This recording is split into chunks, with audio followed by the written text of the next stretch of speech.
Okay, hi, I'm Chloe from Brit+Co. Thank you so much for chatting with me today. Hello, Of Chloe. course. Hi, I am so excited for everyone to watch Étoile. I loved it so much. And Oh, good. yes, I would love to start by hearing all of your projects are so identifiable. There's like the coziness of Gilmore Girls and the Technicolor aspect of Marvelous Mrs. Maisel. Can you talk about approaching creating like a new aesthetic in this new world that we're introduced to in the show?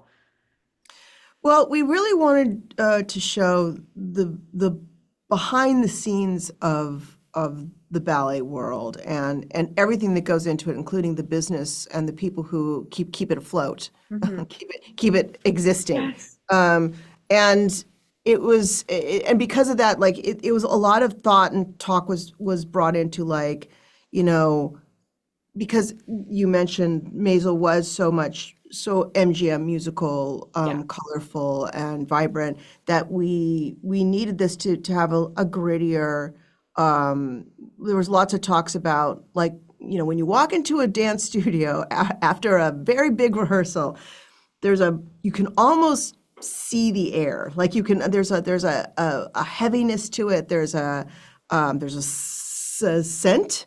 But there's just a feel when you walk into a room like that where dancers have been sweating and working and creating, and a lot of talk went into is there any way to convey that to an audience so that they can feel what it is to walk into that room, and what is the lighting there, and how does it feel, and how is it heavier than in the hallway? And so there was a lot of talk about trying to get the sort of the grittier, more behind the scenes aspect of dance, which on stage looks very polished and beautiful, and is sort of brutal when you get into the wings.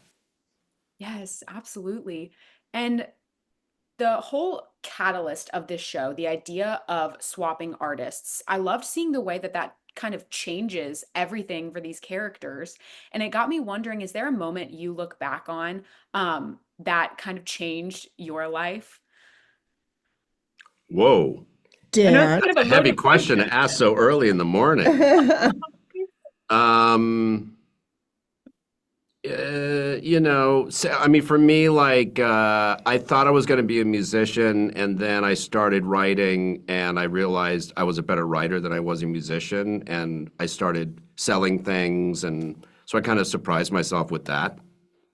Amy? I think in my mid-20s, when I realized I couldn't lose 5 pounds as quickly as I used to be able to, that was sort of a crashing, world-ending moment for me that I don't think I've still recovered No, from. she's never I bounced have back from not that I have not moment. bounced back from that. It was a terrible, terrible moment in my life. Yes, I understand that. And I would be remiss not to let y'all know how life-changing Gilmore Girls was for me. And Oh, I would love to for the from better, I hope. oh, without a Okay, doubt. good. Okay, good. And for my final question, I would love to know if you daydream about a potential future or another installment. Is there anything in particular you would love to see for these characters that everyone loves? Oh, Gilmore Girls? Well, I just love being on a set with Lauren Graham and Yeah. Kelly and Alexis, and just sort of hanging out with the girls. I don't know. We talk about it every now and then. It's hard to wrangle busy women. Yeah, Busy women have busy lives that go absolutely. in many busy directions. So Yes. But we rule nothing out. we rule nothing out. Absolutely. Well, thank you so much for chatting with me. It's been a real honor talking to y'all. I hope you have a good rest of your day. Well, you too. Thank Okay, you. thanks. Bye-bye. Bye.